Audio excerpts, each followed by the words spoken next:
Hello and welcome. I'm Chuma Uche-Okeke and your host on Coffee and Uche-Okeke. This podcast celebrates the enduring impact of Uche-Okeke and his impact in Nigerian contemporary art and how his legacy influences an ever-developing fine art landscape. Joining me today is a very special guest and my brother. Chuma Uche-Okeke holds the BSc in Business Management and Finance from Nnamdi Azikiwe University and is a fellow of the Nigerian Institute of Management. He has worked with organizations such as Mobile Producing Nigeria, Citibank Nigeria, UBA, and Heirs Group before founding several companies including Badunka Ethos, Crown Falcom Limited, and Titan Technovate Limited. He also serves as a director on the boards of the Asale Institute and the Professor Uche-Okeke Limited. Hello, Chuma. Welcome. Thank you for having me on.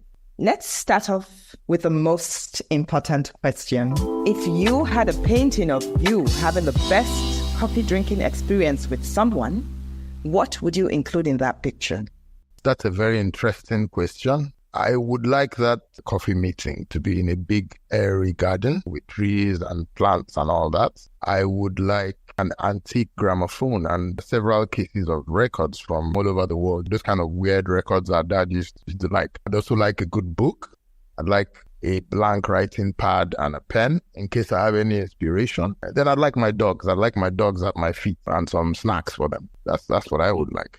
So you would be sipping that coffee and they would be snacking the dogs. Yes. That's what I like. Interesting. All right, so let's dive straight into it. Although you went into the business sector growing up, you probably had many influences from the art world. Would you mind sharing some of these influences with us? Oh, yes, it was a really interesting upbringing. I virtually grew up in the studio. And at that time, there were a lot of big projects going on. The tapestries at the VIP lounge of Murtala Mohammed International Airport, so many large carvings, large projects. We just used to play and run around the studio. We actually helped with some of the work at the time. It was kind of like living in an art gallery and everything at the same time. I remember all the smells, the smell of wood being carved, leather. You have those kind of glues, the materials for finishing and all that. So we had all these interesting smells. I'm sure you remember the hustle and bustle around the Nsukka school at that time, the various exhibitions, the people coming and going, the exchange programs of people coming from abroad, all over the world coming in. You were very young, but did you have a sense of some importance at that time? To be honest, I had no idea. We were living right in the middle of a lot of historic things going on. It's wonderful. Now, when I see you do a search on contemporary Nigerian art and you realize that you are 4 years old, 5 years old, 7 years old, and all these people were constantly in the house, out of the house, doing work in the workshop. We had all these people from outside the country, Professor Utenberg, Fred Smith, so many people actually staying with us. Sometimes they take over the kitchen and cook. They'd be the ones to make dinner. And so we just took it as normal. We had people from all over the place. Professor Utenberg would make Jewish dinners, 8-course meals. Meat was very, very hot on the pizza. I remember making that pizza sauce. Yeah, I wonder where he is now. For you, you already had that going to school in the US, Pratt Elementary School.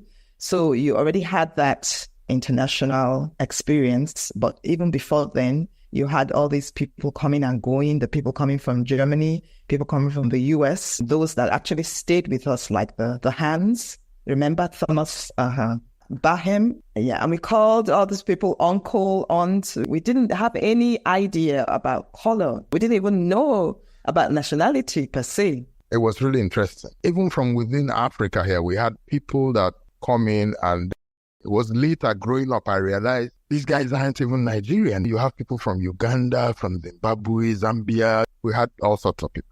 And of course, you remember the classic case of El Anachiri that we simply knew as Uncle El. Exactly. I had no idea the man was Ghanaian. Although you went into the business sector growing up, you probably had many influences from the art world. Yes, without even knowing it. I was really good at mathematics and all the science subjects, but I felt I had to do something that had to do with some design and all that. I thought about civil engineering at a point, but then I settled on architecture.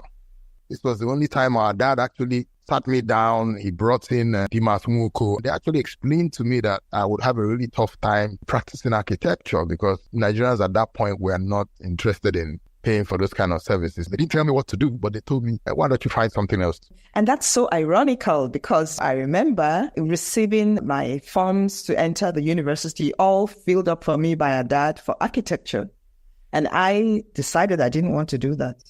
I thought, well, I didn't know exactly what direction I wanted to go, so I would want a broader experience getting into the art world.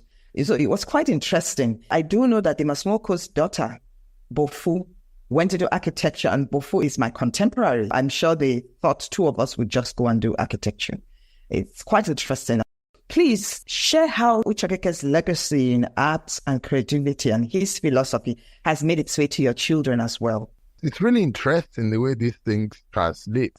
I remember feeling that my dad must be one of the only people that keeps repeating the same stories over and over again. I think that he knew what he was doing. I was very impatient at that time, and he would take his time. The same story, sometimes he doesn't finish. Next time he starts from the beginning again. And if I come with my friends, he starts telling them the same story. And I'll be telling them, well, it's time to go. They will tell me, no, let's sit down and hear what he has to say. He used to enrapture people. Everybody just wants to sit down and listen to him and have listened to the same story like 1,000 times. So funny enough, I started applying the same method to my children because he would speak to you even if you were 8 years old. He speaks to you as if he's speaking to an adult. He doesn't speak to you like a child. One thing, he will answer all your questions, which I noticed a lot of other adults did not have the time. You could ask him any question. Some of them he would answer, some he would send you back to go and do more research. He gave me a lot of strange books to read. I can remember he gave me Roots by Alex Haley. I was probably about 9 years old. It was a huge book, 1,000+ pages. Give me the book to go and read so that I could understand the African experience in America. So he gave me strange books like that. Homer's Odyssey, Mein Kampf by Hitler, very broad-ranging. These are huge books, and I would go and read it and we'll discuss the books. So I started applying the same methods to my children. I didn't even think of it at the time. My wife would say that these things too advanced for these children, but I just thought, yeah, they're enjoying it. Let's go. I started doing the same thing with them, and we started discussing at a point a Korean lady, and she brought a lot of art materials. He started painting again, he started drawing, and then my daughter and son would join him. If you remember, there's this thing you bought like this castle made of cardboard. I remember. You're the one that brought it. Yes, with the art materials. Yes, for Kyra's birthday, your daughter. They would go outside, strip down to their underwear, and then paint, because they'll be covered with paint by the time they're done. So I captured all those things. I made videos. We have pictures. She saw those things when she was about 10, 11. It was after that time that her interest in art really went up, and then really dived into it. Based on all these experiences, what do you have to say about Dad's adage that people follow the path they follow?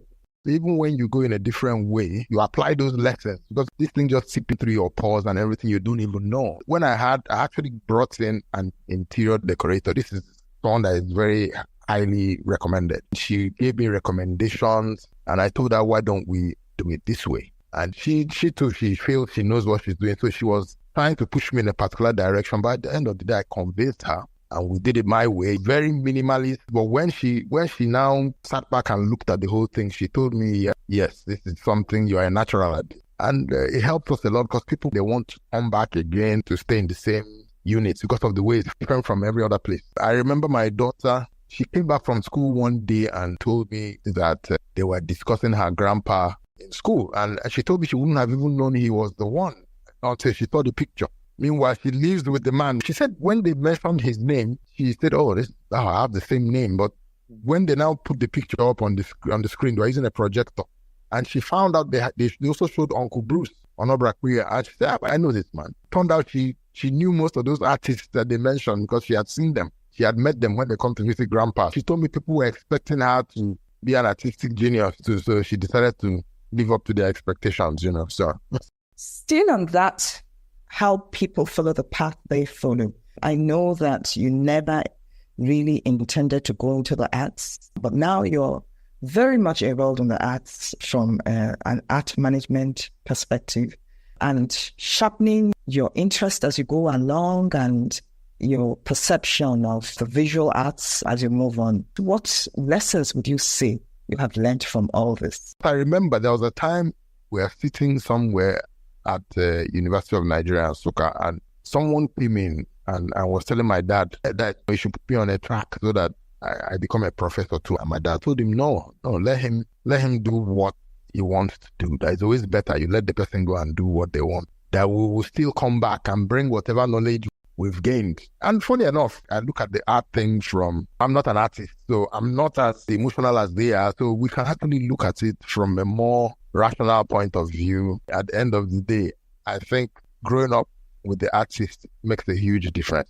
Yeah, but not to say that you didn't have the talent, because I remember that you're one of the strongest. But I find out that apart from the technical ability, so I can draw very well and all. And I also learned from Daddy that technical mastery is one thing. From there, you now transcend to abstract. I never got to that point of going abstract. So I kind of knew that, yes, I can draw very well. Maybe I should go in some other direction. I don't think. Living with him there, you can see this is a real master. The man, he could do a lot of things. Yeah, he could do a lot of things. He was quite good generally, most of the subjects, just like yourself, you know? But then he opted for this. Yes, he was above average in so many other things. A real polymath. Even recently, some people have encouraged me, why don't you do some drawing and painting? I told them I don't know. I might do it just for the fun of it, but not seriously. To be too mechanical. No, I don't have that kind of mind. So you're completely invested in the legacy of Uche-Okeke. I'm completely invested. Apart from that, I've studied a lot of other people as well, other artists. Even I'm looking at people like Bob Marley, the way his children are handling his legacy as well. And I see letting this legacy fizzle out will be a very big mistake. I think it's important we carry on.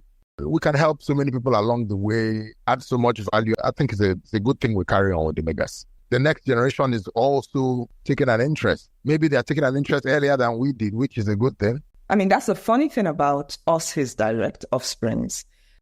It's like we were on a crusade to go out into the world. I remember that when I was waiting to get into school, I thought, okay, let me assist him with Asele. And so I went for meetings with him when I was just waiting to get into college. I volunteered myself and he was okay. And I've traveled with him to go for meetings with people and such things. So all of us have had that kind of internship, which we volunteered by ourselves. And that's the beauty of his vision. He didn't try to make anybody stay, but he definitely indoctrinated. Definitely indoctrinated. You wouldn't even know that he was doing that. During your time with Uche-Okeke, what did he relate to you about what the Asele Institute needed to be? What he wanted Asele Institute to be was very clear. He wanted it to be a repository of documents, artwork, all these art-related things, a place where if all the information I want, I can get it here.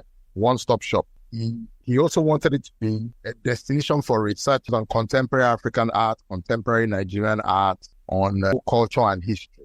He had a lot of stuff on other cultures as well, Yoruba culture, Gala, and all that, but the Igbo culture, especially the type we have in Anambra here, because he has so many theses and all that from students who are bringing in their master's thesis, bachelor's thesis. So he has more than 40,000 thesis and all that here. He wanted it to be a venue for conferences, workshops, exhibitions, and then performing arts as well.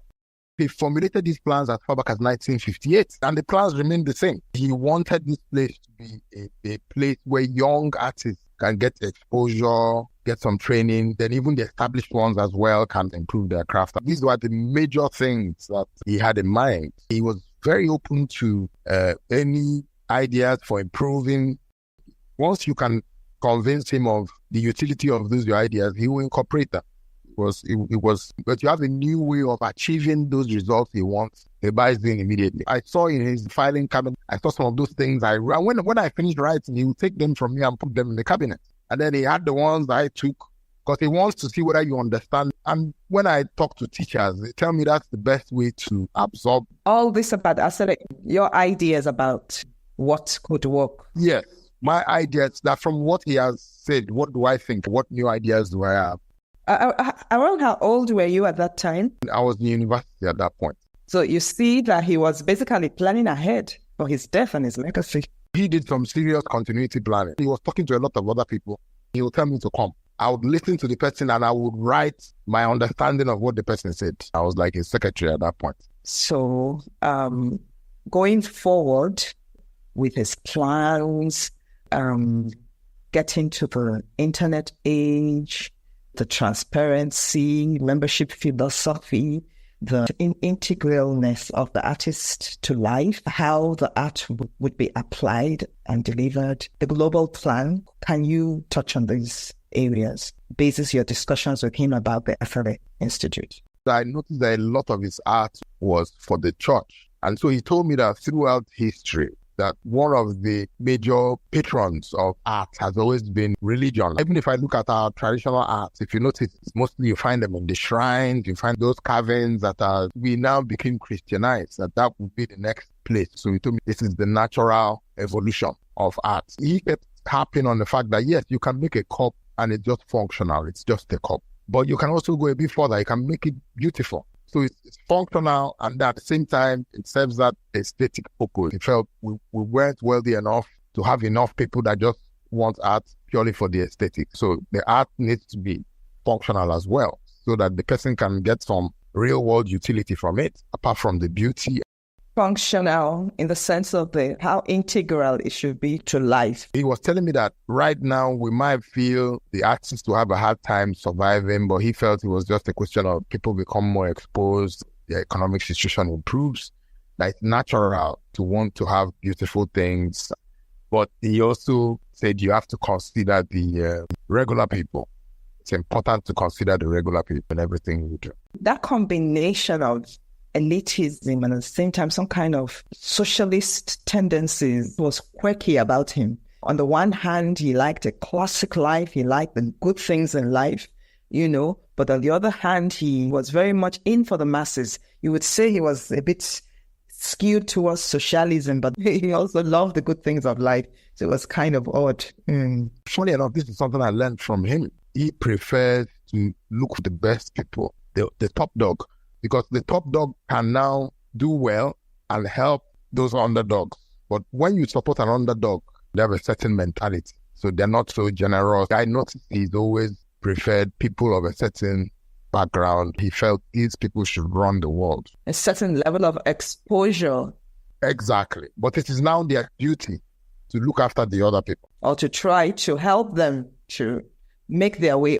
With all you've related to us about the S3E Institute, for our listeners, what core ideas and projects would you say are important today to the S3E Institute and Professor Uche-Okeke Legacy Limited? We do have plans going forward. Some of our plans were kind of shifted back by COVID pandemic, but these plans are still very much in the pipeline. We have the Uche-Okeke Prize. That's going to be a really big project to the S3E campus. It will also serve our Nigerian audience, our global audience. I'm not going to go into too much detail at this point, but this is a big project in the pipeline. Then we also have digitization of the documentation center and the archives. That digitization will enable researchers and all interested people to access what we have in our archives without physically coming here. We had actually already started doing that, but we were doing it in an analog way. I remember very clearly researchers writing in. Then he would just ask them to sign up for membership. They might also make some donations. He would actually photocopy some of the required documents and send to them, and they would bear the cost of the postage and all that. So you find out that he was already doing something like that. That's why he was like one of the biggest customers at the post office. I would have to make photocopies of all the documents they want and send it to them by registered mail. So, which is almost the same thing as digitization. We had a fax machine here. I'm talking about far back as 1986. We faxed the documents to them. I'm talking of way back. This is almost 30 years ago. It's quite interesting. Yeah. Because I remember that after Ijeoma's demise, we're continuing with the legacy work with the Art Fundi team, the website, and some of the things we wanted out of the website when the idea of the resonance of imagination came out that would involve minting of existing artworks. It was really quite avant-garde-ish, and we discussed it with the Art Fundi team, and we said, absolutely, Uche-Okeke was always ahead of his time. He was always ready to try out new things. He was always in for innovation. We tried to imagine what he would have made out of tech as far as it has evolved now. I remember when he got that first computer, that desktop, and he was all excited, even though he couldn't quite use it himself, but he made sure it was put to use and towards his own projects. So that was how ready to evolve with the times. All this was part of his vision for Asale Institute. That is why finally we coined it as a living legacy, because it will keep evolving as long as humanity continues to evolve. He understood the means of traveling from point A to B doesn't change the fact that you're going from point A to B. You could walk, go on horseback, you could go in a plane. It's just the means of getting there. Are we going to get to that destination? Then whatever technology, whatever newfangled way you find of getting there, then we're also thinking of setting up virtual tours of our gallery, our museum, the campus. If you have memberships or you have paid virtual tours, at that point now, maybe $5, $10, and you can take your time and go around the campus as if you came here and you're walking through the whole place. As well as the virtual exhibitions also, and including preparations for those exhibitions that will be captured such that people can follow. Now we're talking about things like virtual residencies. We want to make full use of the website. The infrastructure we have on the ground, we want to use it to the optimum, ensure that we've gotten every single thing we can get out of it to globalize our brand more and more. If you're out there and people can see virtual exhibitions, they can have your virtual tours. It's a natural progression that you get some of them to become members. That membership structure that was there in our dad's time is definitely worth reviving via the website, Exactly. Getting more people involved such that we are having input from other people on how to go forward with a vision. You start first and you start drawing the audienceship gradually. It grows, then you're able to now add more and more features, more and more services. We decided to just go layer by layer, and that was how Uche-Okeke operated in the first instance. You just keep going. Sometimes you're growing parallelly, sometimes you're growing vertically, but all the time you are continually doing something that adds to you getting to your goal one way or another. We don't wait until everything is perfect. We just keep at it. And if you see all of those contemporaries, that is how they operate. Uncle Bruce is still there doing it. All the other contemporaries are still working. Some of the next generation, for anything to be sustained, because this is a mammoth effort, really. For anything to be sustained, you just have to keep going at it consistently, and definitely something gives. Leveraging on the website and the other online resources as well. Of course, programs for training, remote workshops, so all these things go together. They don't just end there. Sometimes they spin into some other things that are also very useful in terms of propagating the legacy. Do you have any last words for our audiences in terms of this legacy? I personally think it is the primary responsibility of the family at this point, because we were just one generation removed from the great man. Who else can understand the legacy better? I mean, we were with him and he was constantly indoctrinating us. Of course, there are some other people who were also, they had contact with him, but we were living with this man. This is all he does. Then we're already working on getting the next generation involved, because we see the advantages of their involvement. We started earlier. And then maybe we're not as democratic as our father was. I push them. I know the talents they have. I think they can be seeing the world and be doing this at the same time. At this initial stage, I think we're the best people to push this. We will work with professionals, but I think we're the best people to push this, because at the back of my mind, I feel this man will be somewhere smiling. He will be happy. And it makes me happy. You understand what I'm saying? You get a sense of joy, a sense of serious accomplishment. Yeah. That's the irony, because I think now, what would we be doing if we weren't doing this? And to think that 30 years back, for instance, none of us would have been thinking of doing this. No. It's quite amazing how people follow the path they follow. You can't do anything about it because it calls you. And that is where you get your greatest joy, your greatest sense of fulfillment in the long run. And so what do we have to say to anybody that has a legacy like ours? I would say they should all look at how to keep it alive. Everybody might not be necessarily involved in the day-to-day running, but everybody should be involved, because even those people that are on the fringes, they might come up with very interesting ideas. When you come to the next generation, take advantage of all the talent you have within the family. Keep it alive from generation to generation to sustain this. What have been your thoughts so far from your experience to make sure that it doesn't just end, the buck doesn't end with you or even your own children? How do you move it forward? I think it's important to tell them stories, start from when they are young. We're not ordinary people, we're kind of special, and every child needs that kind of thing. Every child needs that kind of thing. You find out if your children have that feeling of self-worth, it makes them kind of immune to some of these other things. And then at the end of the day, they're also interested in that. Talk to them about it right from when they are young. Gradually tell them stories. And if you're lucky and people have a lot of things documented, can you imagine maybe a 6-year-old child and you pull out a book and they're seeing their great-grandfather. It gives them, they've seen their mother, their great-grandmother.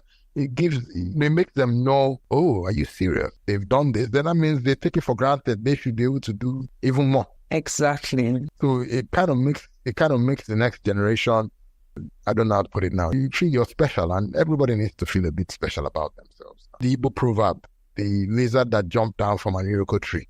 He didn't wait for anybody to come and clap for him. He nodded his head, clapped for himself. You have to beat your own drum. Do you think that this strategy you're using is exactly what Uche-Okeke used? That's what he did. The more I look at it, the more I agree. I don't know whether he had any inkling that he was going in the right direction. There's a book I'm reading now on the Jewish phenomenon, the remarkable success of Jews in America. I was shocked. Out of the 10 core techniques these people use, he used 9 of them. The only one he didn't use is the religious one. This repeated telling you about, and I'm shocked, exactly the same method. They let their children go out and see the world, but at the back of their mind, they keep telling them, you need to come back and run the family business. So they go out and then they come back, they bring more knowledge. The other interesting thing about it is that he talked to everybody individually. He never once brought everybody together and spoke to them all together. I mean, it was at his death that we all realized that he had been inculcating this indoctrination in us.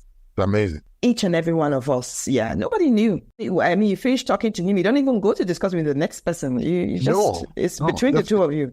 Yeah, you mind your business. And I don't even know when he was talking to the other people. I wonder when. Nobody has an idea. Wow. We could talk to you forever, Chuma. Thank you so much for joining us today. Thank you, dear listeners, for joining in. Find us on Spotify, YouTube, and Apple Podcasts. Share our show around, and please leave a kind review. See you next time on Coffee and Uche-Okeke.